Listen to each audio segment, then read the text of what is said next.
Ashley, excellent. Ashley, we are recording.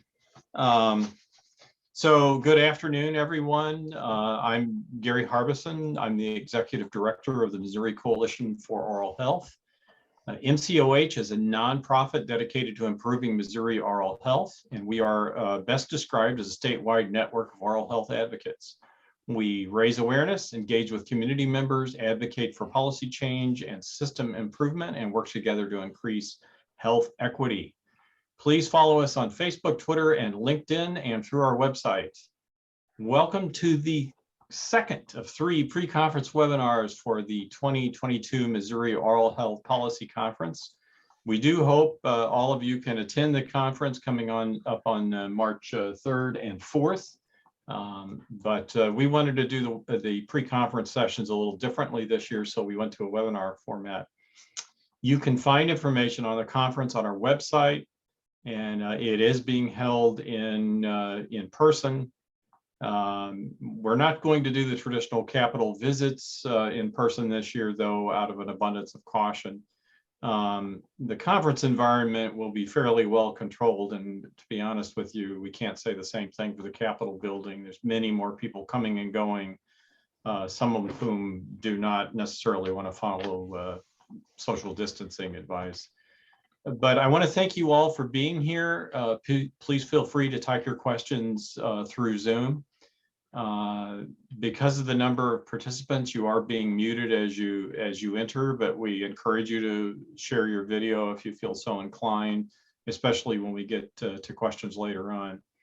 I want to give special thanks to the Missouri Office of Dental Health at the Missouri Department of Health and Senior Services for sponsoring this and the other two pre-conference webinars. And special thanks also to the Missouri Primary Care Association and Karen Dent in particular for providing CEs for attendees. And as you heard earlier, the presentation is being recorded. We'll make the recording available at a later date. And we'll provide you with a CE code at the end of the presentation via chat and probably verbally as well. So we want to make sure you get it.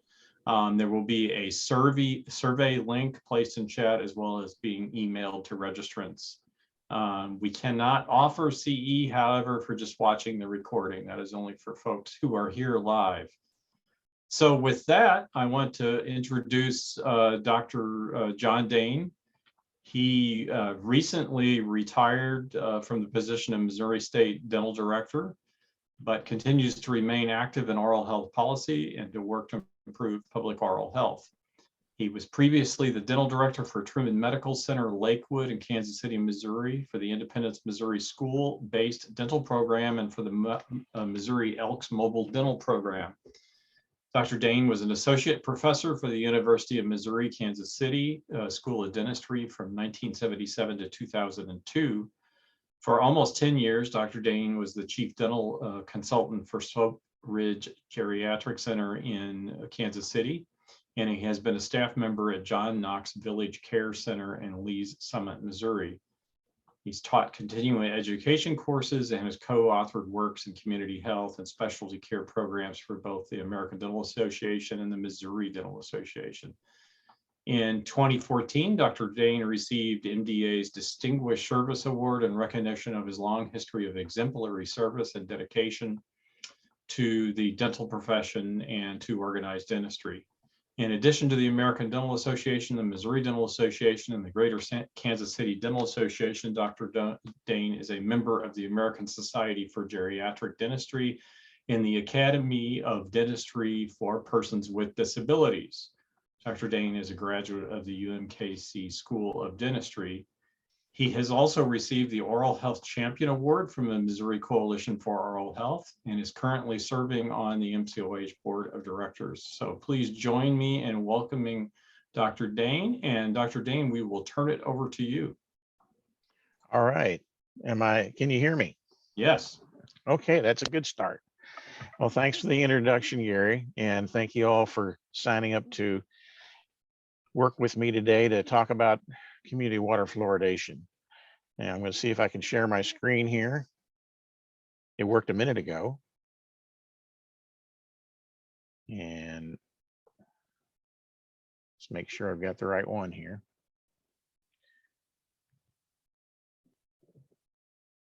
I think I do.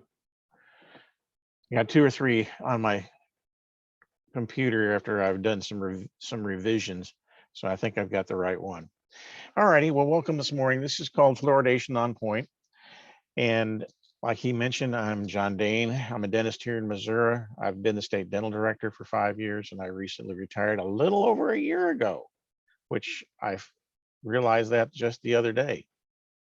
And let's see if this will move to the next slide. There you go. Disclosures. I have no connection, financial or otherwise, with any products or services that may be discussed. I am currently a member of the board of directors of the American Fluoridation Society. They are also a nonprofit organization that supports the use of community water fluoridation. I'm also a part-time consultant for the Office of Dental Health, Missouri Department of Health and Senior Services. My opinions are mine alone and not necessarily part of Department of Health and Senior Services or Office of Dental Health. Okay, hopefully today we're going to discuss the general community water fluoridation information, a little bit about the history, talk about some resources that are available to you, talk to you about rollbacks and what you might want to do, and talk about what's going on in Missouri as far as community water fluoridation. Let's start off with a very simple slide, and actually I could make this the whole presentation because community water fluoridation is SEE, or safe, effective, and economical. Somebody once upon a time told me, if you're going to be promoting something like community water fluoridation, you should have your 30-second elevator speech. You can develop a 30-second elevator speech around those 3 words. And as we get along through material today, hopefully you'll be able to see, oh, I can pick some of those things out of the talk to use on safe, effective, and economical. So dentistry's been doing this for about 75 years, but let's start a little history about how did we discover fluoride's benefits. Well, first of all, fluoride is the 13th most abundant mineral in the Earth's crust. So it's virtually everywhere. Surface water, typically low concentrations, about 2 parts per million, or 0.2 milligrams per liter or less. Groundwater, and that's in wells, higher concentrations between 0.1 to over 5 milligrams per liter. And that literally depends on the type of rock you drill your well into, and it can be found all in certain parts of Missouri in the higher concentrations. The ocean is typically 0.8 to 1.4 milligrams per liter. Okay, so you may or may not have heard of Dr. Frederick McKay. He's a relatively interesting fellow. He was just a dentist. He trained back east, and I want to say it was University of Pennsylvania, but I may be wrong on that. And he decided to go out and set up a practice in the lovely town of Colorado Springs. As he got to know the residents and he wandered around the town and talked to people, he noticed that a lot of people in town had brown teeth. And in my period of time practicing, I had a few people that showed up in the clinic there that had brown teeth, and it was the Colorado brown stain. People who were in a situation where they were absorbing high levels of water fluoridation. Now, back in 1901, he didn't know what that was. He wrote his professors back at dental school, and they kind of hawed about it because they didn't know what it was either. In 1908, he was able to get the Colorado Dental Society to have G.V. Black come talk to their annual convention. And G.V. Black has long been considered the founder of modern dentistry in the United States.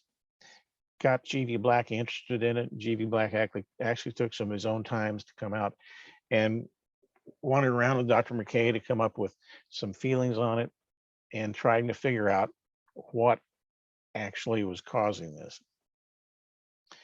Well, the little work that they did and the amount of information that they were had gathered kind of pointed to fluoride ions in the water. They talked with some folks at the Alcoa Corporation, which back at that point in time, they were mining, but fluoride is released from the process, and they were interested in it because they wanted to be sure that it wasn't coming from any of their productions. And they did the very basic, very initial water studies to determine that actually this was in the water naturally. It wasn't something that was coming from any of their manufacturing processes.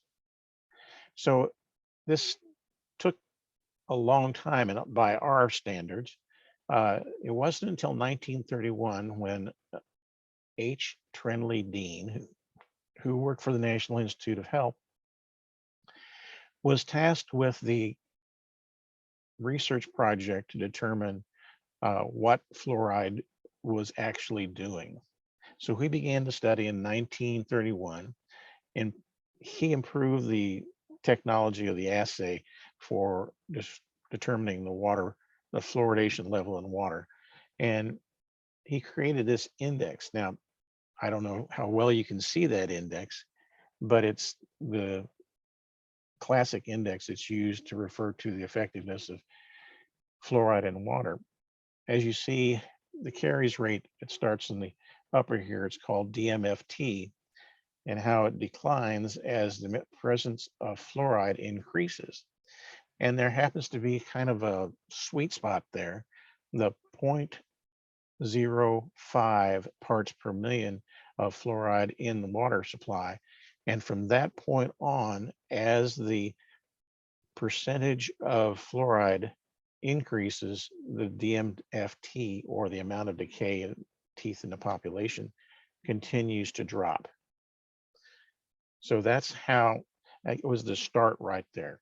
Their determination was that they got the best bang for their buck at 1 part per million.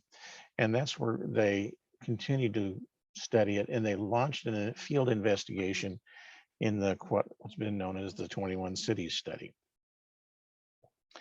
It started out with an effort to replicate Mother Nature. There were 4 pairs of cities in the United States and Canada that were identified to study the effect of fluoridation. And they selected these cities because of their similarity, similar populations, similar socioeconomic status, and water supply. These 4 cities had their water adjusted to 1 part per million, and 4 remained non-fluoridated. Grand Rapids, Michigan was the first city to adjust water levels in public drinking water, and that was in 1945. Their paired control city was Muskegon, Michigan. The cavity rates dropped in comparison between those 2 cities. Grand Rapids dropped between 60 and 70%.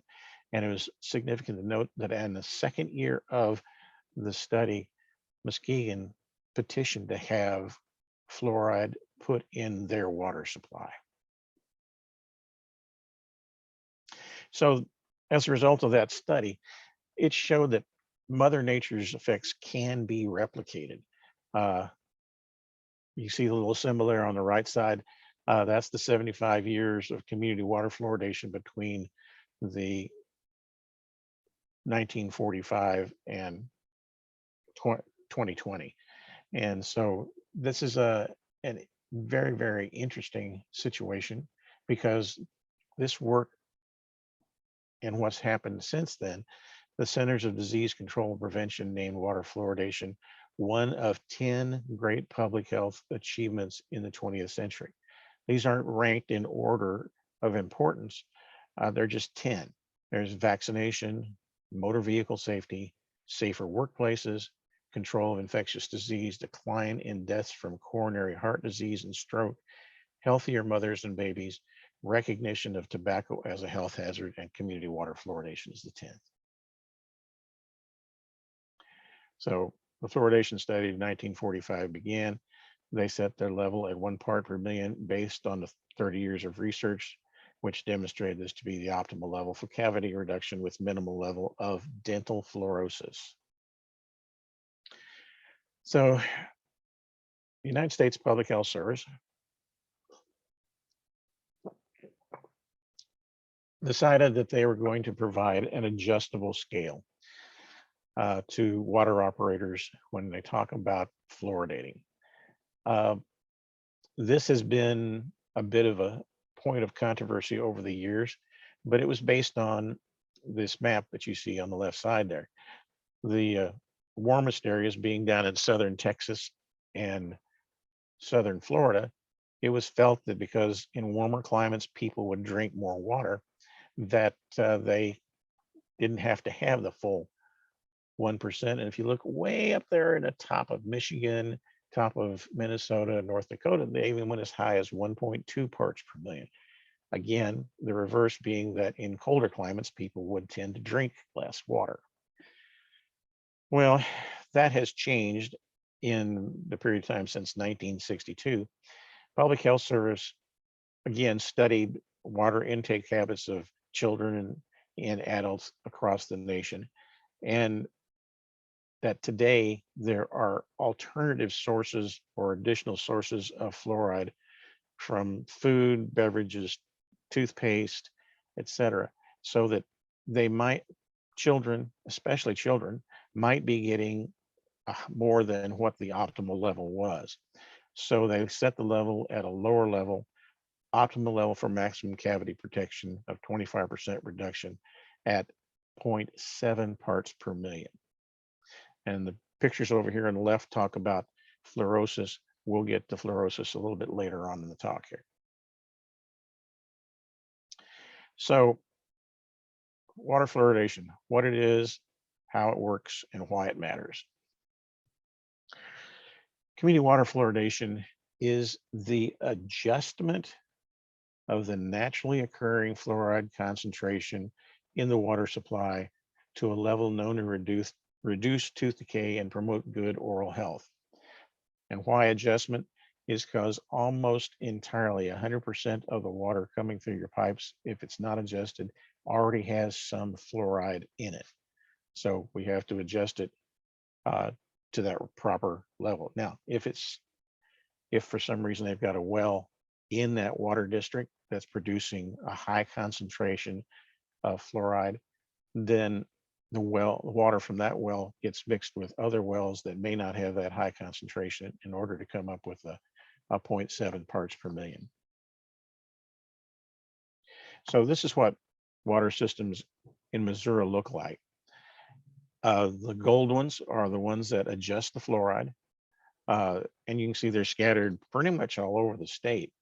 But it's interesting to notice that the blue dots are the ones that have enough naturally occurring fluoride that they don't need to adjust the levels to bring it up to the level of 0.7 parts per million.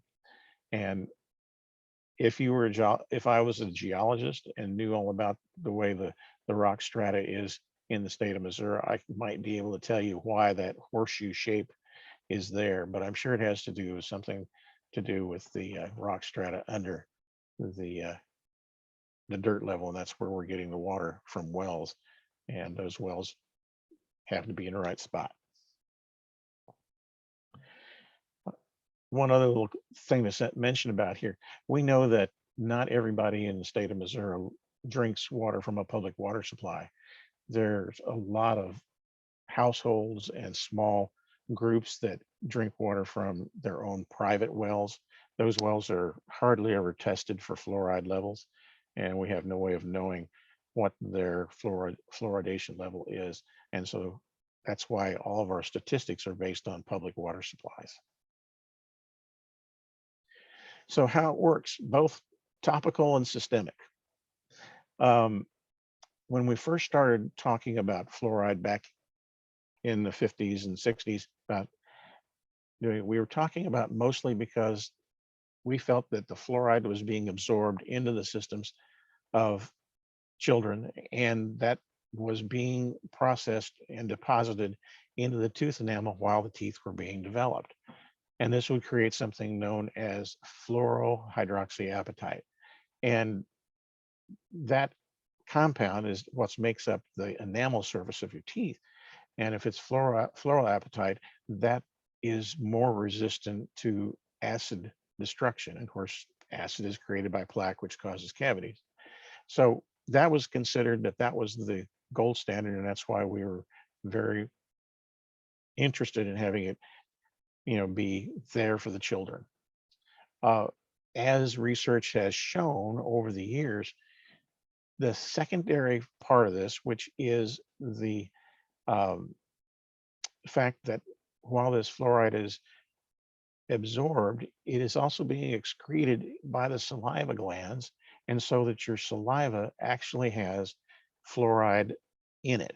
And so every day, every hour, every minute, if you're in a fluoridated community, your saliva is excreting fluoride onto your teeth and helping prevent decay. So the second way that fluoride is used in the body, that's as important as the first one. So again, the key to the systemic fact about the saliva bathing the teeth 24 hours a day means that adults get as much benefit out of this as kids.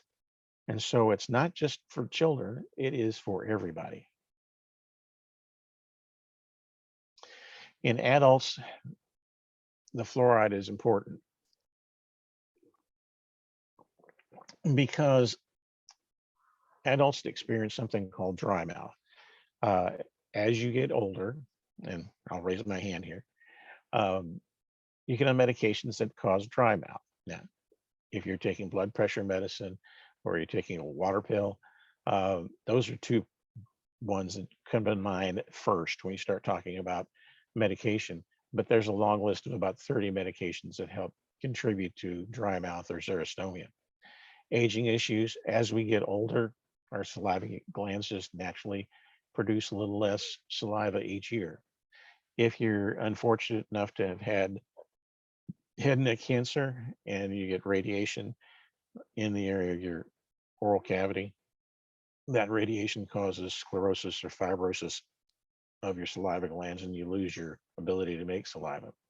Some systemic illnesses will reduce the saliva flow. Of course, alcohol, methamphetamine, marijuana, all sorts of drugs that are both legal and illegal decrease the saliva flow. So having saliva that you do get carry fluoride is critical to reduce the decay risk in most adults.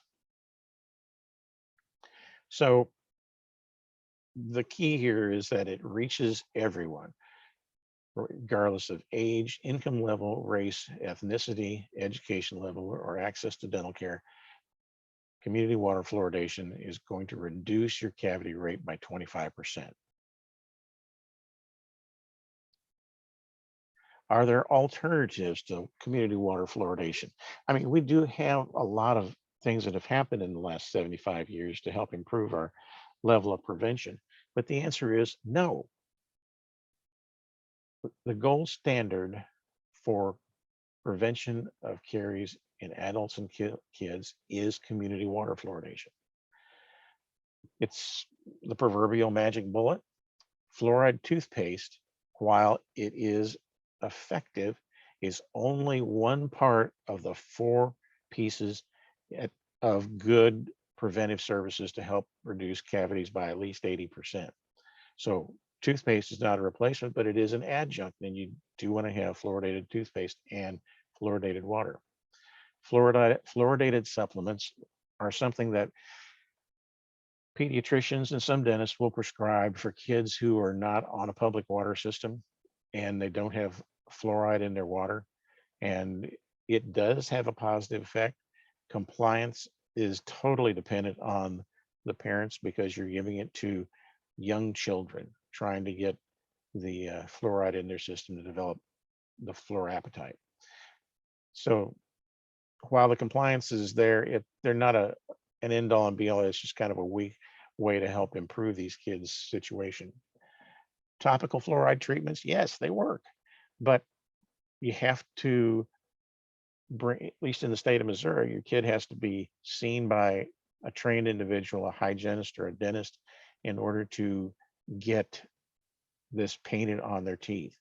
Now, the preventive services program here through the Office of Dental Health has been doing this since 2009, and the data does show that it reduces the cavity rate by a full 2% or 2 cavities per year, I should say, if they do 2 fluoride treatments at the school and then they go to a dentist and have 2 fluoride treatments done there. It works. Again, it is very labor intensive because you have to have these people out there and it's expensive. Now, those people are lovely and nice, but they do want to get paid and it does cost money to do it. So you add that to the mix. That's the third thing. Community water fluoridation, fluoridated toothpaste, topical fluoride application, and the one that we're not going to talk about today is dental sealants. So all 4 of those together, and you can approach an 80% reduction in caries rates.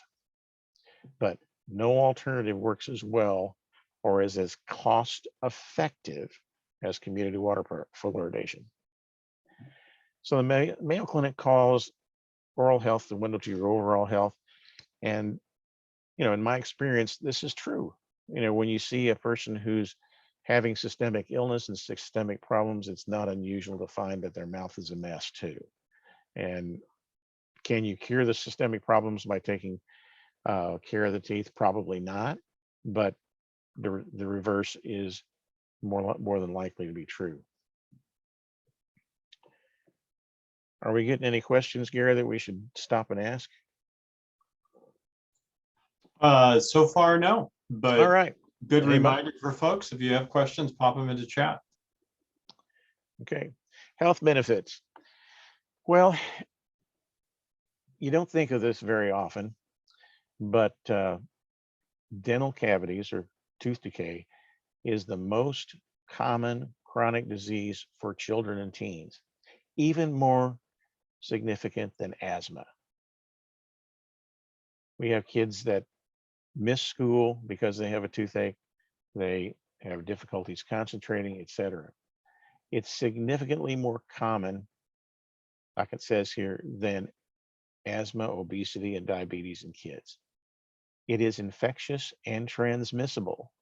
Tooth decay is caused by strep viridans. It's a bacteria. And how do they get it? I hate to say this, Mom, but mothers pass it to children. Kissing the kids on the mouth can transmit by saliva the strep viridans, and that's how they get started. And it happens. It's nothing to be ashamed of. There's no particular problem. It's probably not something that we can prevent, but that's the way it happens. Severe toothaches, that's one of the big problems, health problems that comes along with tooth decay. Difficulty chewing. If you're missing a molar, particularly a first molar, for instance, you've lost 30% of your chewing ability. That doesn't necessarily sound too bad, but it means that maybe you don't eat as much salad because you can't chew it. And you don't eat fresh vegetables because you can't chew them real well, or it's difficult. If you're a child and you don't have good teeth, you have poor weight gain. I have heard this more than once from children who have had severe dental problems and had to go to the operating room and have their teeth fixed all at one time, that once they've healed up from that, you can't stop them from eating because it doesn't hurt anymore to eat, and they really catch up on the weight gain. Difficulty concentrating. If you've got a toothache or a sore tooth, you're going to be worried about that, not concentrating on what you're supposed to be doing. If you've got cavities as a kid, you're probably going to have cavities the rest of your life. The cost to treat, the average cost of a filling is somewhere in the neighborhood of about $150 per surface. And then it can lead to death. There are some reports that have made the news. You see the young Afro-American child there, that's DeMonte Driver. And a number of years ago, DeMonte and his mother were trying to find dental services around the Washington, D.C. area. He was a Medicaid recipient. It was a weekend. He couldn't find anyone that would see him. He eventually wound up in the emergency room, and the emergency room gave him antibiotics and pain medication and told him to go find a dentist. He never really could get into the dentist. He wound up back in the hospital with cellulitis. Eventually was transferred to a rehab facility where he developed a brain abscess and died. The gentleman with the two little girls there, he was an over-the-road truck driver based in Sacramento, and he was making a cross-country trip, and he developed a toothache. He stopped and saw an emergency room, got antibiotics and pain meds, never made it to the dentist until he wound up in the hospital and died of complications of the head and neck abscess that he had and the cellulitis. So it does happen. There's about 60,000 people that are hospitalized on an annual basis across the United States for what we call facial cellulitis or head and neck abscesses that cause significant swelling. So is water fluoridation still necessary? Absolutely. There's no reason to think that it's not. In fact, starting community water fluoridation is a 25% cavity reduction in adults and children. So let's think a little bit more about what that means. Imagine a third grade classroom. That's a bunch of eighth graders, if I remember rightly, of 30 children in a fluoridated community. These children would have 39 fewer decayed teeth surfaces in their primary teeth than would the same number of third graders in a community without fluoridation. And you start thinking about that, that's a little more than one less cavity per kid in that classroom. Okay, the problem, which is cavities are unevenly distributed. Low-income kids are more likely to experience tooth decay. In fact, as a population, low-income children tend to have 85% of the decay rate that's going on in the United States today. The disadvantaged bear disproportionate burden. Poverty rate in Missouri, I've got 15.5. I've been told 14.1. Then I've also been told 12%.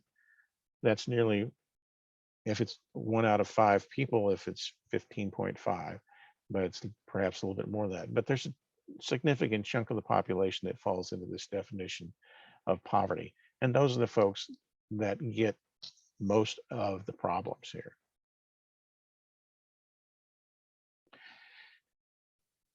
You would like to avoid this. This is a pretty gross little slide here.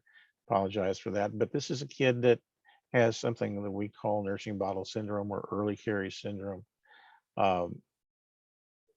And this kid did not live in a fluoridated community. The likelihood of having this syndrome happens when you have mothers or family members that put the kid to bed with juice or milk, and the teeth just can't hold up to that. Water operators, the people that actually put the fluoride in the water, prevent more cavities by fluoridating the water than all of us dentists can do in our lifetimes. And that's true. Reducing the full mouth restorations by 2/3. You know, this is what it looks like when you have a kid like that comes in and goes to the operating room. We call those, shining stars in their mouth.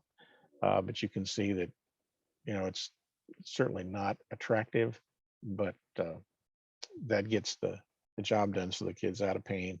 And because you've got those silver crowns on your teeth can't decay again. So adults also benefit from community water fluoridation.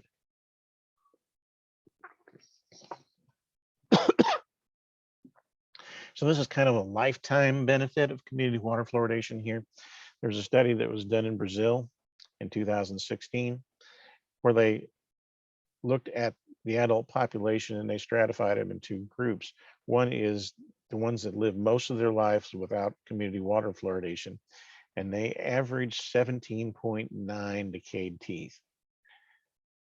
That's a lot considering that you have 32 and you usually lose your third molar, so you have 28 functional teeth. So 17.9, it doesn't leave you very many left to work with. However, those that lived in a fluoridated area for 75% of their lives only had an average of 6.7 decayed teeth. So that means things are a lot better. If you had, obviously you can chew better, you have less restorations to deal with and lower dental bills. Impact of fluoride in water and toothpaste. I think that this slide is a little over generous, but because there's other things that have happened in this time period, but it is interesting to note that in 1957 and 58, which is when Crest brought fluoridated toothpaste out, that we had an adult population. And I was taught this in school, that anybody over the age of 60, 40% of those people were edentulous. That affected our curriculum. When I graduated from dental school, I had to have made 10 sets of dentures because it was perceived that when I got out and practice, I was going to be making a lot of dentures and I should have some experience. Now, as you look here in 2009 to 2012, the same survey done, only 6% of the adults were totally edentulous. That's amazing to have that kind of a change.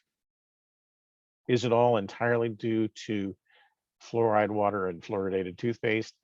Okay, I'll give them, it's a stretch because there's other things that happen in the standard of living, other things that have occurred in here that have some impact on that. But it's neat to think about the fact that that's changed. By the way, it's also changed our dental school curriculums. Nowadays, they only have to make 2 sets of dentures to graduate. Okay, come on.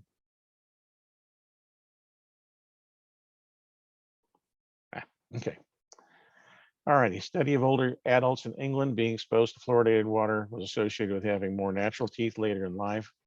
Preventing tooth loss maintains functional capacity among older adults in England. It is definitely true that the more teeth you've got, the better the diet you'll have. And so, okay, that's not too much of a stretch. Everybody feels the financial impact. First of all, tooth decay is a very preventable disease. The lack of community water fluoridation impacts the health and wealth of families in the community. If the average cost of a filling is $2.04, and that's multi-surface versus single surface fillings, in that, think about it. If you're a mom and you've got 4 kids and you go to the dentist and everybody's got one filling to do, that's $800 that you probably hadn't planned in your budget. And even if you have dental insurance, 20% of that will definitely come out of your pocket. Some plans, it's even more. And some plans have a limited per dollar benefit per year. And so that might put you in a bind later on in the year. Of course, if you're not covered by dental insurance or even covered by Medicaid, that puts you in an even bigger bind. So the lifetime cost of a single decayed molar can reach as high as $6,000 in a lifetime. And if you think about that, that's the single surface filling that's done. That fails, you have a 2 surface filling, maybe then you come back with a 3 surface filling or 4 surface filling. Then you have to have a crown, maybe even a root canal to salvage that tooth, keep it functional. And then some periodontal work because the restorations have caused problems with keeping the tooth clean, etc. You wind up with a situation where eventually you have it pulled and you've spent $6,000 and now you've got to pay for the bridge to replace it, or better yet, an implant. So community water fluoridation, it's said, saved the Texas Medicaid problem $24 per child per year in dental costs. And they say, oh, that's a tidy little sum, nice $24. In Missouri, we have 780,000 kids eligible for Medicaid. Just doing the math, that's what, $3 million there, plus give or take a little bit. So now you're starting to talk about some, significant pocket change. Okay, there. Again, it's a big ounce of prevention. One of the 10 great public health achievements of the 20th century, reduces decay 25%. over 207 million US residents have access to fluoridated water in the United States. It's good, but we want to make it better. All right. Any questions, Gary? No. Okay, I'll keep moving. Now, this is one that I didn't know anything about before I started looking into community water fluoridation. When these studies started back in 1941 and 45, nobody knew how to prevent tooth decay. Everybody, literally everybody in the United States had cavities. And the rare individual that had no cavities was few and far between. It was not uncommon for 13-year-olds to have lost one or more permanent tooth to decay. You know, that's sad, but it's true. Half of older Americans had lost all their natural teeth. This is the one that really surprised me. Recruits into World War II were rejected because of poor oral health. You had to have a minimum of 6 opposing teeth, 3 on the top, 3 on the bottom. I don't think that you could do a good job of chewing anything with that few of teeth, but you had to have at least that many teeth to be, you know, accepted into the Army or as a draftee. And so the 10% rejection rate, but 40% of those that they did accept needed immediate treatment for relief of pain and infection. So it affected our ability to go to war. Like I said, there almost everyone had tooth decay. So this is a picture of Dr. Jerome Adams. He was the U.S. Surgeon General up until 2021. Even today, national security, also more than 50% of Army recruits cannot be deployed because of their dental issues. In today's armed forces, particularly the Army, they have what's called an A1 rating, and they have dentists in all branches of the service, and that is their job, is to be sure that all the people that they serve on their base have meet this standard of readiness. And that means they have no signs of decay, no signs of infection, no pain, anything that could cause them to have a toothache should they be sent to war. Because a toothache becomes something treated just the same way as a gunshot wound, because it takes people to transport them to the rear, takes people to take care of that individual, and takes them off the line for however long it takes to manage that situation. So like I say, it does affect our military readiness. It's important enabler dental emergency detract from their mission accomplished and require medical evacuation, potentially endangering dental casualty and others.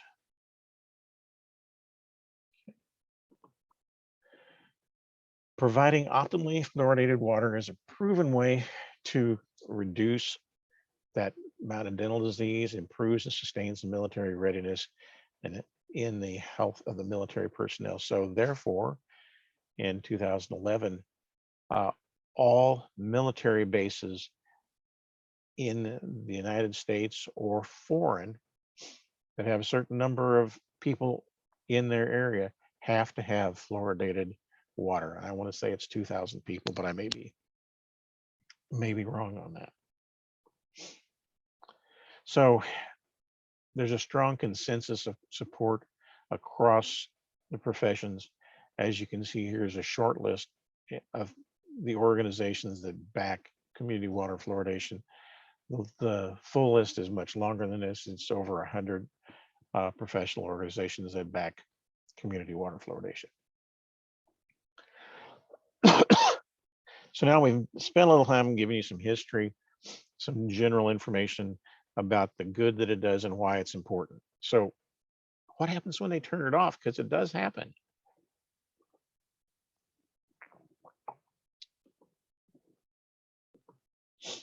Okay.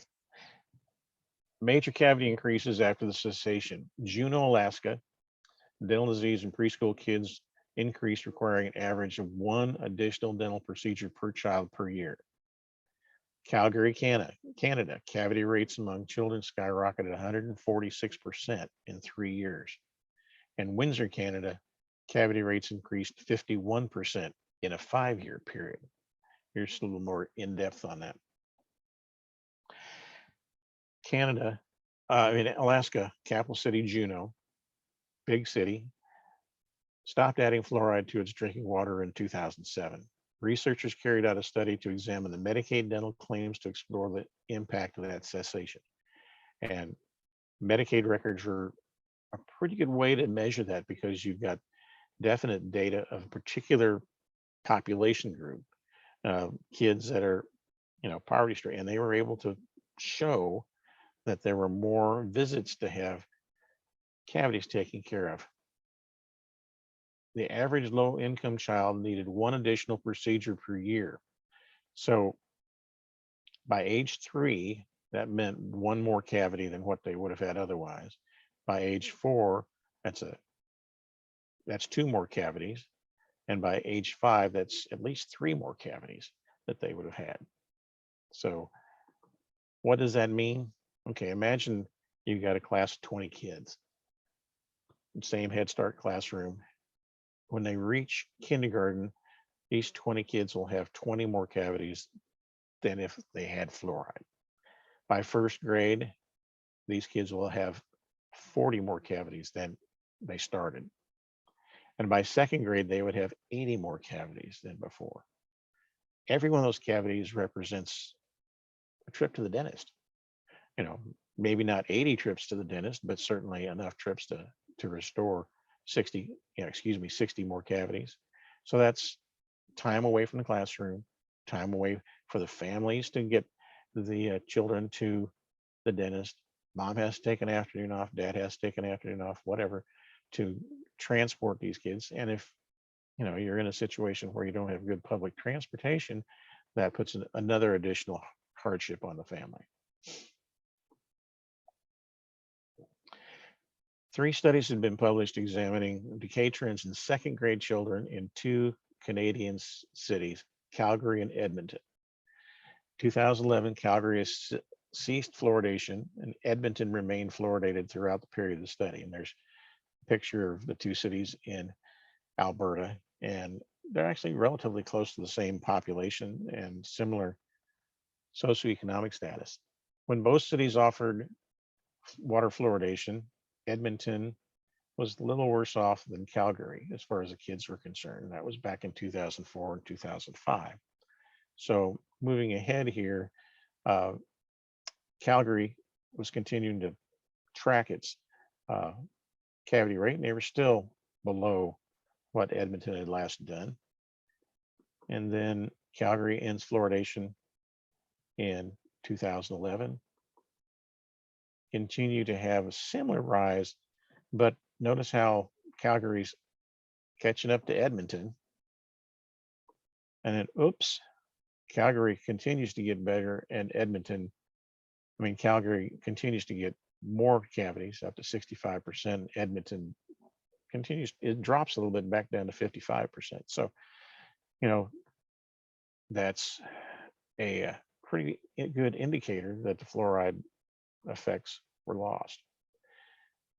Windsor was the other city that had turned off their cavity. That Windsor had a citywide referendum, and the population voted to restart or resume community water fluoridation after they heard that 51% increase in cavities and emergency dental needs in Windsor.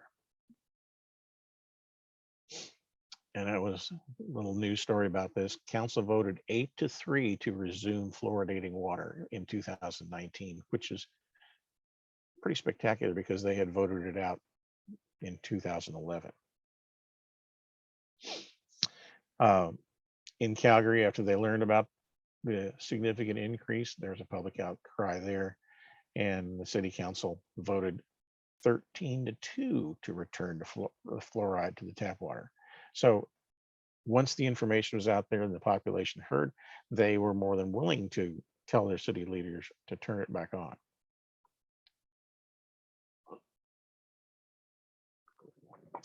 How do we know that fluoridation is safe? And comment here, what about IQ? Effects of community water fluoridation on IQ is a big topic right now, and we'll get to that.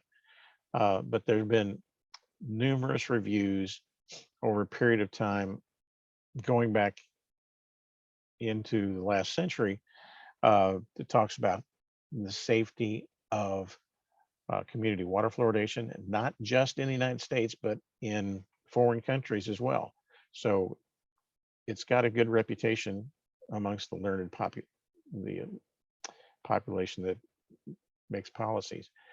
If you were to go to the National Library of Medicine and do PubMed and do a search for water fluoridation, there are thousands of studies, 6,657 results. If you put that in there, I'm sure it's probably more than that today, but it's not something that's not been looked at in great detail and great depth.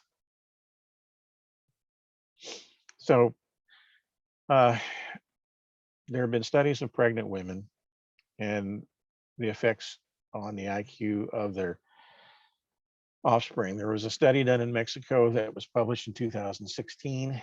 It came up saying that pregnant women should not drink fluoridated water, but it was not a well-run study. Now, I am not a researcher. I'm not an expert in research. I have done a little bit of research, mostly by having to do it. But one of the things you try to do when you're doing a research project, particularly one like this, is you try to control what we call variables. And those are the things that may have an unknown effect or a known effect on what your outcome is going to be. I have an example of my brother-in-law, who was the herder for the germ-free cattle herd up in Iowa at the research station. And they would literally take these calves when they're born by cesarean section and take them to a separate facility where they never touched the dirt on the field between being born, brought into this area, and they never left that building, so that when they were working on different diseases, they would have what they call germ-free cattle to work on. So they were controlled as many of the variables as they possibly could to determine if what they were using was having the desired effect and it wasn't being caused by some environmental factor. Both these studies, the Mexican study and the Canadian study we're going to talk about later, had variables that were not controlled for and not accounted for. Well, first one on the Mexican study is fluoride intake was not measured. Mexico has a mixture of fluoride, shall we say, vehicles. They do have community water fluoridation in certain areas of Mexico, but predominantly they use fluoridated salt. And there was no accommodation for the mothers that were in that study as to where and how much fluoridated salt that they used. And so these findings were a little spurious. The Canadian study, again, fluoride intake was not measured. They assumed that everybody only drank water from the public water supply where they were residing. They didn't account for any other sources of fluoride that they might have had. The fluoride output was in the urine, but it was only a single urinalysis. It wasn't a 24-hour urinalysis. So anybody who's had a urinalysis done knows that from one time to the next, the numbers can vary. In fluoridated areas, non-fluoridated areas, what kind of toothpaste they use, what are the things. And the outliers in the Canadian study had 4 parts per million of fluoride in their urine that was tested. So community water fluoridation can't cause that concentration of fluoride in urine. So the Canadian study is known as the green study or the green till study. Uh, the average IQ score of 3 and 4-year-old children in Canada by fluoridation status of their tap water. Uh, there's no statistical difference between these two bars, 108.07 and 108.021 in the fluoridated area. The difference in average score was 0.14 points. So, and it's better in the fluoridated community. The subgroup analysis revealed a significant IQ deficit in boys, but not significant increase in the IQ of girls. They studied the IQ of 3 and 4-year-olds, and it's kind of interesting in the fact that the girls scored higher in the verbal IQ than the boys did, but we all know that children of that age group, 3 and 4-year-olds, develop differently at different rates. And to do that study again just once really didn't give a good picture of what was happening here. So the evidence was found to be weak due to multiple limitations, non-homogeneous distribution of data, potential errors and bias in the estimation of maternal fluoride exposure and IQ measurements, uncontrolled potential, important confounding factors. Therefore, the findings of the study should be interpreted with caution. And they go on to say that this conclusion was not supported by the data. Canadiancy calls the green study weak. Did they consider the parents' IQ scores? Did they measure postnatal lead exposure? We all know that lead can contribute to changes in IQ. Did they collect data on both parents' socioeconomic status? No. Did they use a reliable method to measure the actual fluoride exposure? No. And did they use a sample that was scientifically representative of all Canadian mothers? No. So another article in the journal Toxicology says that in addition to the limitation of the study performed by Green et al. Is that the intelligence tests that have been performed only once between the ages 3 and 4, but not the exact age of the children at the time of the point of the test has not been considered in statistical analysis. This may be problematic because the IQ of children changes strongly between the ages of 3 and 4 years. So that did some good. I mean, people started doing some IQ studies after the Mexican study was published. In 2015, the American Journal of Public Health published a study that found no link at all between fluoridated water and lower IQ scores. Okay, and that was in New Zealand. This is the only recent study done in a country where water fluoridation is common. New Zealand's been completely had water fluoridation for a number of years. It's the only study that tested people's IQs over a 30-year period. Again, development occurs at different rates in different people. This study had a sample size that was much larger than the study cited by its opponents.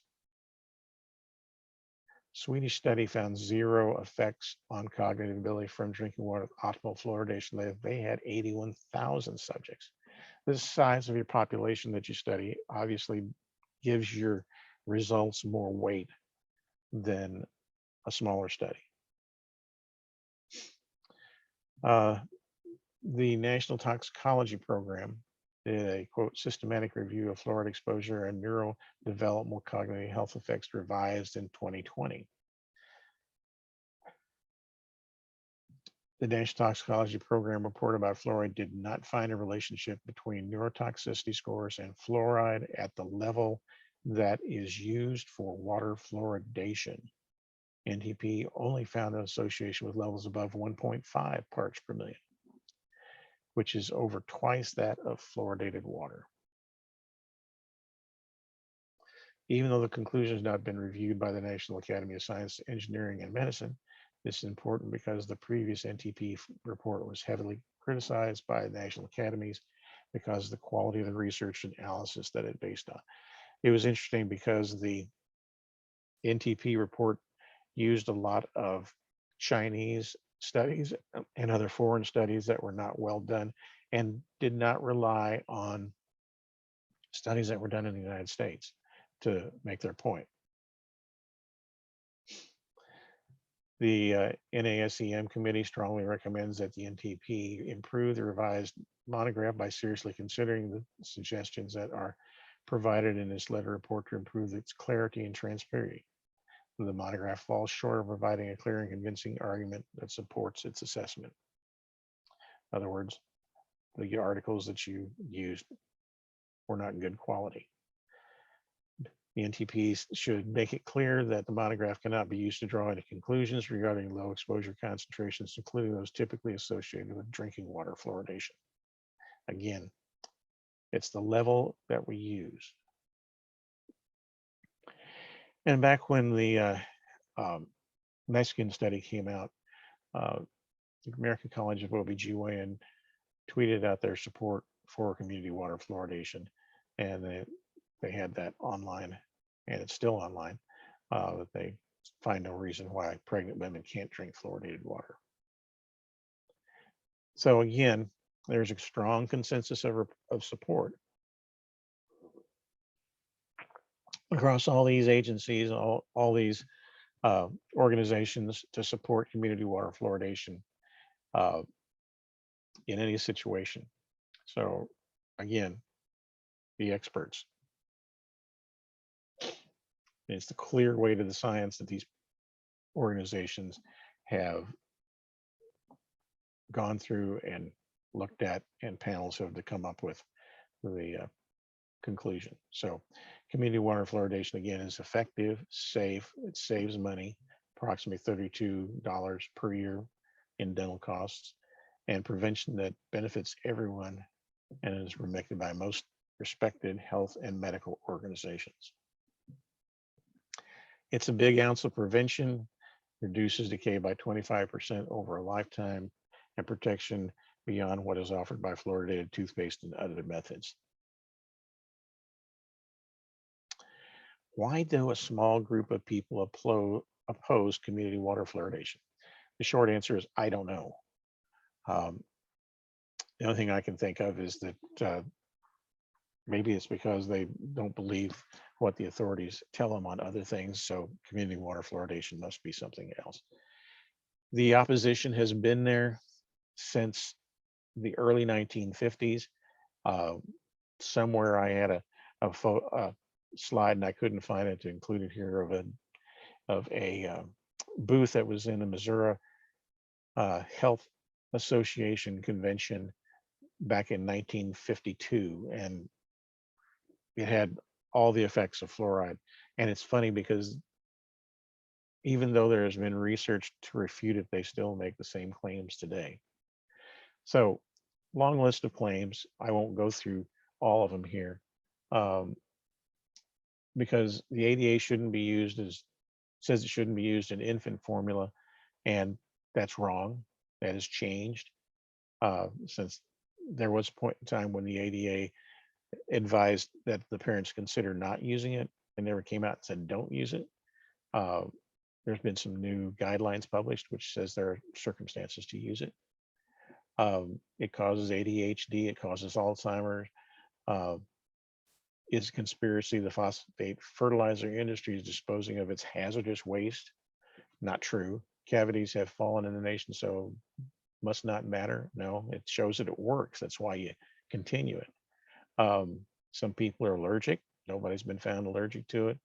On and on. And I won't have the time to go through all these, but I'm going to go through some of the biggest ones. The opponent's strategy is just to keep throwing stuff at the wall and see what sticks. And if something means something to a particular population, they'll, drive it home. One of our problems is that opponents dominate social media. The dental profession and community water fluoridation advocates have never been very good about getting the message out there on social media.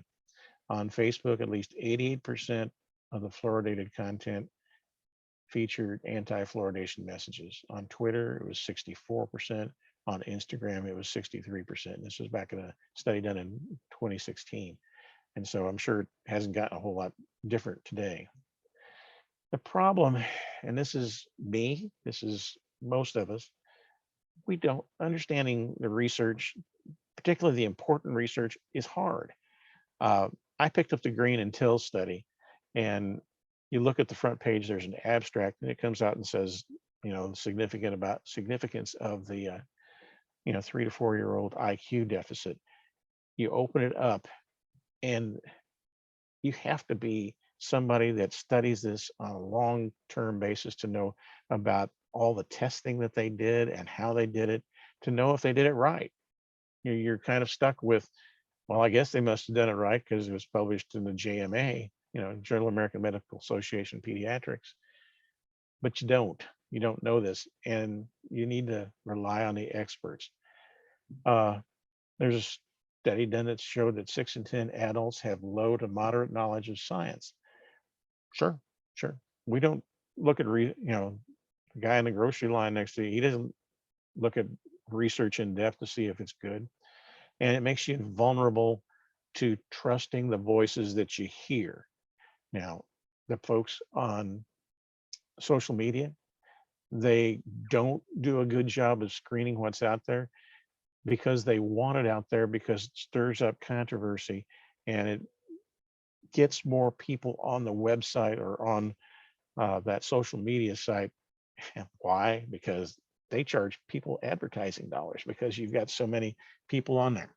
So they're not gonna change it. But you need to be aware that it's out there. It becomes easily to be swayed by information, particularly when it sounds like it's coming from somebody who is an authority. There was a podcast that I saw that was a dentist. Now, dentists have the right to their own opinions, but he wasn't even citing anything or any significant research. It was just his own feelings about community water fluoridation and why you shouldn't do it. But he's a dentist, so he must know what he's talking about, right? Nope. That's just one of those things you need to be aware of who you're looking at and where the voice is coming from. So this article that appeared in the Journal of American Medical Association back in 2019 was talking about vaccinations and water fluoridation. There's so much material just being thrown at people. Unless you're a professional and that's your job, it's very difficult to sort out the things that are important and the things that are true. So one of the other things that they talk about, let's talk about mass medication. You may hear this, that why are they putting this in my water? I don't want it. It's not a prescription. I don't have to have it. Why are you putting it in there? Well, in America, we do other things like this. We put folic acid in bread, vitamin D in milk, calcium in orange juice, and iodine in salt because it's been shown to improve your health to have it. The US courts have consistently rejected this argument that it's mass medication. No wins in court of last resort. So fluoridation is like chlorination. It's about prevention. Are there good alternatives to community water fluoridation? The answer is no. That's the single most cost-effective way. Fluoride toothpaste is not a replacement. It's an adjunct to it. Fluoride supplements, again, and then supplements and school-based dental programs don't serve adults whose oral health also increases as they age. Research confirms fluoridation safety. Opponents say it harms the thyroid gland. Canadian study shows no link between community water fluoridation and thyroid problems. In fact, this endocrinologist from University of Florida Health said practicing endocrinologist, I was appalled at the claims that fluoridated drinking water caused significantly harm to the endocrine system. And it goes on, says here, below that there are many endocrine system disruptors that have an estrogenic effect. Fluoride has not been implicated, though lavender, tea tree oil, and human growth gonadotropin substance found commonly in hair products have been. Okay, our randomized controlled trials have never been done in fluoridation. Okay, as we've seen in the Green and Till study, which purported was a randomized control study, it's very hard to do it. It's not feasible when you're talking about a population-based effect of something because you can't control the population. You may have seen these ads on TV that advertise for people to come to such and such drug testing facility and spend 5 to 17 nights in the facility. They'll pay you well to do it, but that's because they can control that population to see the effects of that drug. If you're out in the community, then taking their testing pill doesn't really do them any good.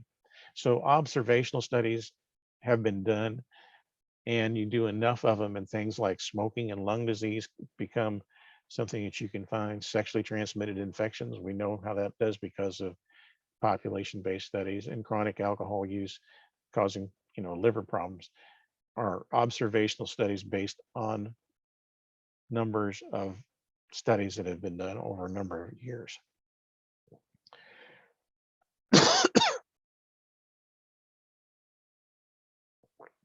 The National Toxicology Program has done studies. NTP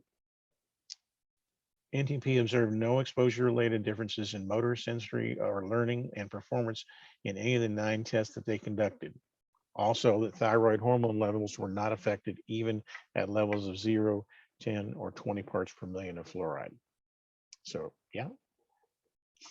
97% of Western Europe has rejected water fluoridation. Well,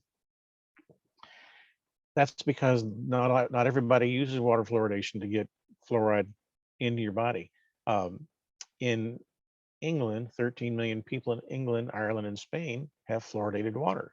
That's more related to their water supply system than it is fluoride. Fluoridated salt reaches over 75 million people in Germany, France, and Belgium, and other countries. Again, that's the method they've chosen to distribute fluoride. Nearly all European nations have a fluoride rinse or fluoride milk or other targeted fluoride programs in their school systems and across the population to distribute. United States is not unique, but the United States started using community water fluoridation as their means of doing this transmission. The critics restored oral health data, if you look at the WHO data on the left, it does show a trend down, but it's not a straight line trend as in the second slide on the right, which was the graph was manipulated to get this straight line so that they could say that, yeah, decay rates are coming down everywhere. Clear benefit from fluoridation. They had a situation in Ireland where they looked at non-fluoridated areas and fluoridated areas, and we have done a similar study here in Missouri that shows that in fluoridated areas you have less decay. That's done. FDA has never approved fluoride for use in water. Yes, it has. FDA does not, by the way, regulate fluoridation in public water supplies, but they do in bottled water, and they have approved it. And you can go to your store shelves today and probably find a container or an 8-pack of bottled water that has fluoride in it. Where do water fluoridation additives come from? Again, we talked about before, it's mineral. Feldspar, cryolite, and apatite are all minerals that contain fluoride and can be found across the country. Fluoride is a chemical, but it's an additive. Chemicals are used in the laboratory. Additives are used in water treatment, and that's important. Only 3 compounds are approved in the United States: sodium fluoride, sodium fluorosilicate, and fluorosalicylic acid, or FSA. Now, in Missouri, FSA is the predominant fluoride additive that's used in water supplies in Missouri. There's a few sodium fluoride ones out there, but they're rapidly disappearing because the equipment's hard to manage. So fluoride additive standards. American Water Works Association specifies product quality as purchased, and National NSF, which I'm not sure what that means, fluoridation engineering additives, specific purity and product integrity and distribution. State water drinking additives must meet standard 60 for chemical purity. The anti-say fluoride additives are not pharmaceutical grade. That's right, because the EPA requires tougher standards. Pharmaceutical grading standards used in formatting prescription drugs are not appropriate for water additives. Those standards would actually exceed the amount of impurities allowed. So naturally occurring water fluoride levels allowed by the EPA in drinking water is 4 parts per million, or 4 milligrams per liter. NRC, which is the National Research Council, evaluated the appropriate limit on naturally occurring fluoride level, and 4 milligrams per liter is still protective of health, which means that at below that level, you don't expect things to happen that are detrimental. And of course, it did say there that 200,000 Americans live in areas where natural fluoride levels exceed 4 parts per million. As the report explained, EPA's maximum limit on fluoride is set at a concentration of which no adverse health effects are expected to occur, and the margins of safety are considered adequate. So research confirms fluoridation safety. There's definitive evidence that 4.4 parts per million showing that fluoride had an effect on tooth enamel, yes, but none of these other things. So that's the overall. So critics distort the facts about dental fluorosis, and that's one of the things that is the thing that does happen with fluoride. At the level used for fluoridated drinking water, none of the severe fluorosis at 2 parts per million is almost 0, and at 0.7, there's no severe fluorosis, which would be the brown stain, by the way. Here's what we know about fluorosis. Dental fluorosis is a change in the appearance of tooth enamel caused by high intakes of fluoride during the tooth forming years. It does not cause pain. It does not affect the health or function of teeth, and is very subtle. Most people don't even notice it, and can cause typically a mild cosmetic effect. Dental fluorosis can only occur up to 8 years of age, and that's 8 is an arbitrary point in time, but usually by 8 years of age, all the crowns of all the teeth have been formed. And so no matter if you got into a situation where you were drinking water that had 4 parts per million, you wouldn't have any change after the age of 8 if you were exposed after the age of 8, as far as your tooth enamel is concerned. So critics distort the facts about fluorosis. The severe stuff is not caused by community water fluoridation because it doesn't have that much fluoride in it. But you can see these are all really pretty subtle. If you look under the normal teeth, those look pretty normal. You get more of a shine from the photograph flash bulb. The next one's questionable. I can't see anything on there, but maybe you can. Very mild. I can see right down here close to the edge of the tooth. There's some little bit of white spots right there. Mild, it's a little broader, 2 or 3 spots there, maybe some up on the side of the tooth there. Moderate, you can see a line there up by the gingiva where the little white, and there's some white spots down below, but certainly not severe, which is the brown staining. That moderate is due to the improper use of fluoride products. Most likely that is when you allow your 3 to 4-year-old to brush their teeth themselves and they swallow the fluoridated toothpaste. Also, they may be, the American Academy of Pediatric Dentists came out with a new policy advising a smear or a schmear of fluoridated toothpaste on the brush, which is basically just a little coating of the toothpaste on the brush, and to monitor your kids brushing their teeth. Make sure that they spit it out when they're done and not swallow it. Any questions, Gary? I do. Oh, wait a minute. One just popped up. Okay. In addition to community water fluoridation, what is the prevalence or consideration of pediatricians administering fluoride varnish applications to children during well child or vaccination visits? It is promoted in the state of Missouri. Medicaid will actually pay a pediatrician to do that. It's just something that they have to be ready to do. We had the Medicaid report that came out in 2019 that said that close to 1% of the eligible children in the state of Missouri received a fluoride varnish in an office other than a dentist's office, which would be a pediatrician's office. So that is a good thing. The Office of Dental Health does have some information on that. If you were to go to their website or call and talk to them, there's some information there. Okay, what about community water fluoridation in Missouri? And I'm going to run over, Gary. In Missouri, Well, let me just pause you there for a second. We are going to run over. There's some excellent information coming up, but I wanted to let you know the survey link has gone out in an email to all of you, and also I wanted to let you know that the code that you'll need for that is 18MCOH.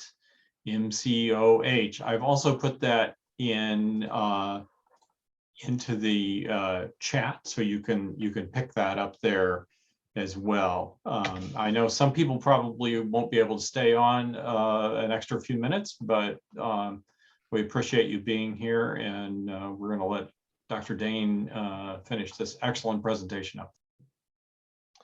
Okay, thanks, Gary.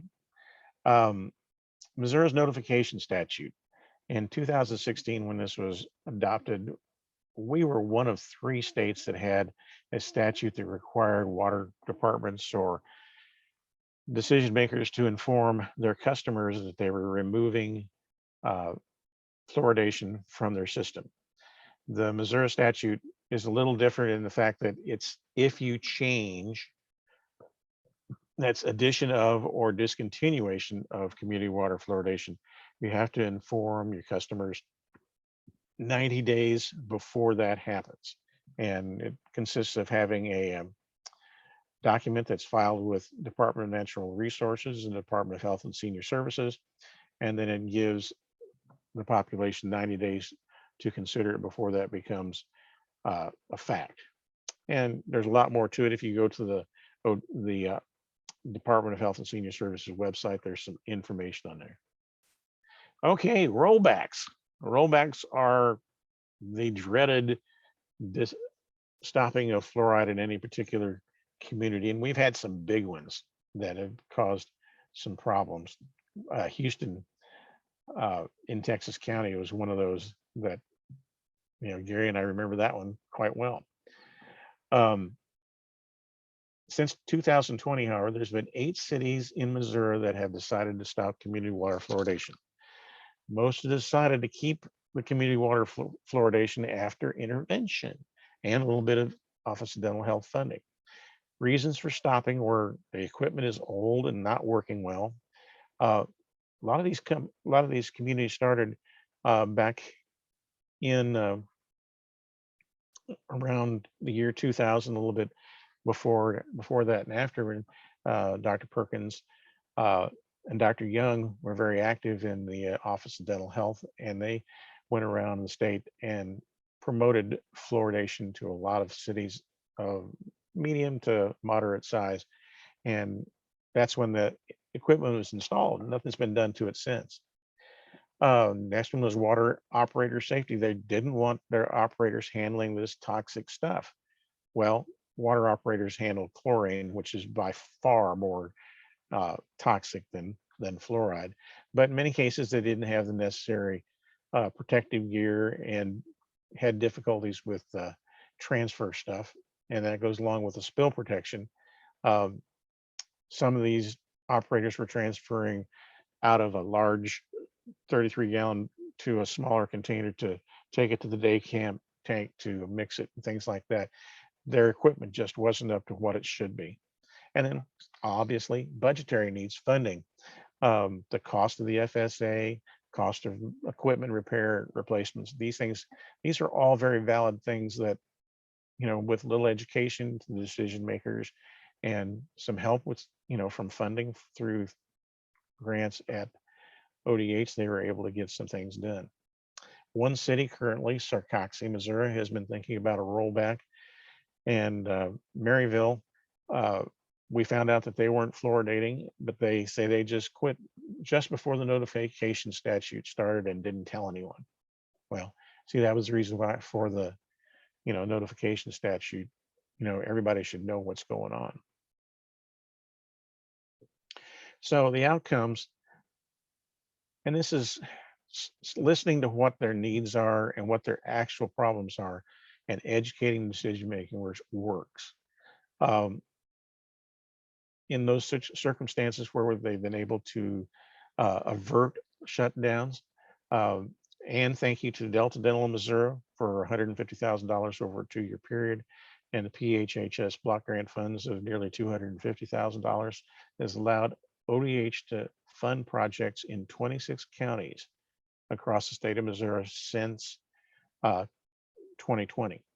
And so here's, I don't know how well you can see that, but this is a map. The green counties are the ones that have had an intervention by the Office of Dental Health, and that money that has been spent, there's, the little number under there, like in Macon County, they spent $4,418.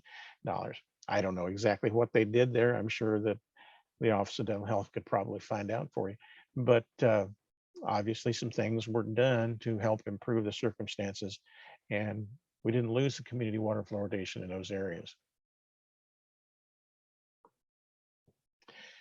Okay, so what if it's your town and you find out that somebody's talking about reducing the fluoride in your town? Well, you need to find out what is the complaint, or in this case, opportunity, because sometimes that can be turned around. And you need to find out who makes the decisions. More than once, we've found out that a particular water operator decided to turn it off, but according to city charter, he didn't have the authority to do that. And it was left up to the city council or board of aldermen to do that. And so you need to find out who really makes the decisions. Find local people that should have an interest in community water fluoridation: dentists, pediatricians, teachers, school principals, school nurses, other healthcare providers, the Rotary Club, Chamber of Commerce, could be any number of groups, perhaps even churches would be interested in maintaining community water fluoridation. You can't do it yourself. You need to enlist help from the coalition, the Office of Dental Health, Missouri Dental Association, certainly your local health department, and outside authorities like the ADA and the American Fluoridation Society. And there's others. Get your story together, what you want to tell these people that are the decision makers, and find out what will matter to the population about getting, maintaining their fluoridation. Sometimes you're going to need a budget. Maybe you have to do more than just a voluntary campaign. You may have to print some flyers. You may have to do some other things. You have to figure out what kind of campaign you have and what you need to turn this around. You need to find out if the 90-day notification has been filed, because if they haven't filed it, this really isn't a change that's actually happening yet. And so you may even be able to stop it before it gets to that point. Start your campaign. Be sure that you educate the decision makers and the influencers in your community. And then as much as possible, get the message out to the public in general, maybe in an article in the local newspaper. Again, maybe you want to print some flyers. Petitions, letting people know what's going on by putting petitions in the local pediatrician's office, dental clinics or health clinics around the area, and having people sign that they don't want to lose community water fluoridation in their community. So other than helping put out fires and stopping rollbacks, what else is the Department of Health, Office of Dental Health doing in Missouri? Well, they're doing direct education to the public. Now, this has been going on for a number of years, and depending on the amount of money that's available, they have targeted various counties on an annual basis to have messages on the local radio station, and they've had inserts in the local newspaper all about fluoridation. It usually goes on for about 3 months. It's expensive to do large metropolitan areas, so most of these things have been focused on smaller communities and less populated counties, but they're getting around to doing everybody. The Office of Dental Health has a very extensive part of the webpage devoted to water fluoridation. If you haven't visited, go and visit. They've got a lot of resources, a lot of links, and they have a professional section as well as a public section. They have made infographics for regional and local education. I've got an example in the next slide to help get the message out, because if you do pictures tend to carry a better message than a long page of dry print and listening to somebody like me talk. They have started what I think is probably an extremely important effort nationally, not just in Missouri. The Clarence Cannon wholesale water distributors here in Missouri is in northeast Missouri. 27 water systems and 14 counties are covered by this group. They are currently not fluoridating. And due to the work of Gwen Solentrup, the fluoridation coordinator, Dr. Deaton, Dr. Beckman, or Julie Beckman, and a local dentist in that area, they have taken the proposal to Clarence Cannon to fluoridate their area. They've had a good reception. They are starting the process. The 90-day notification was filed about 3 weeks ago, and the process is moving ahead. If the board of directors votes to fluoridate that section, nearly 75,000 people will have access to fluoridated water through their public water system. That's incredible.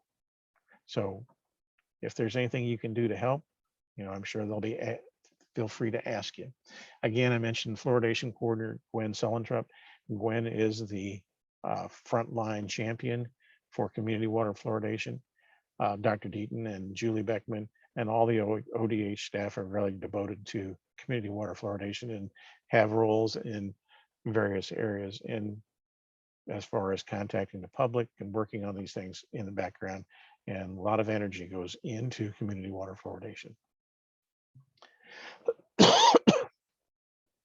This is an example of a community water fluoridation infographic. It's really pretty simple. It talks about the population served, savings based on the population of $156,800 per year. And then it talks about their average poverty rate there, which I think it says is 17%. And then goes through some other facts down there at the bottom. So it's a quick, easy way to get a straightforward message across. Once they're developed, it's easy to print. You can, run this through your copying machine if you feel like you want to spend that much money, come up with that. So Missouri is also moving ahead in one other area. It's called the New Wave Pellet System. I won't go into this in detail, but it's a system that works very similar to what you might use to chlorinate your swimming pool, and the active ingredients in these little pucks, like hockey pucks, that can be handled without protective gear. Missouri is moving ahead of most of the rest of the nation on this. We have to get Department of Natural Resources approval to install the system at will around the state. So that means that you have to go through an approval process. That includes something called pilot projects, and they're hoping that the first one of those is going to be initiated sometime this spring. There's lots of hurdles because it's a new system, and quite honestly, because Missouri is the first one to get to this point, it's you know, that you got to do it right, kind of a thing. They're going to make everything as safe as possible before they put their sticker on it that says you can use it in Missouri. So some final thoughts about fluoridation. There are credible scientific resources on fluoridation, and I won't spend the time to go through all this, but American Society, Fluoridation Society, CDC, American Dental Association, American Academy of Pediatrics, Missouri Coalition for Oral Health, Office of Dental Health, and Oral Health webpage on the Department of Health and Senior Services website. And the clear way to the science is behind community water fluoridation. So feel comfortable in promoting it's effective, it's safe, it saves money, benefits everybody, and is recommended by most respected health and medical organizations. Thank you for letting me run over, and thank you for your time. Questions or comments? I'm here for that.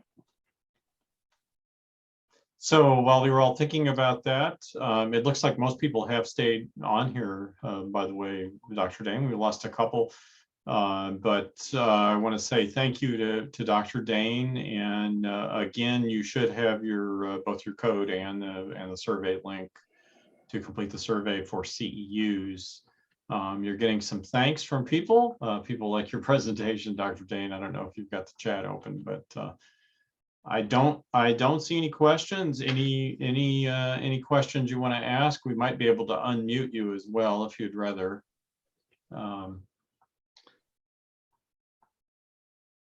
I can be reached. My contact data information was on that last slide, but you can reach me through the coalition. You can reach me through the Office of Dental Health. So I'm available if you have some other questions, or would like me to provide you with some other information. My slides, a copy of my slides are going to be available through the coalition. You're welcome to borrow them.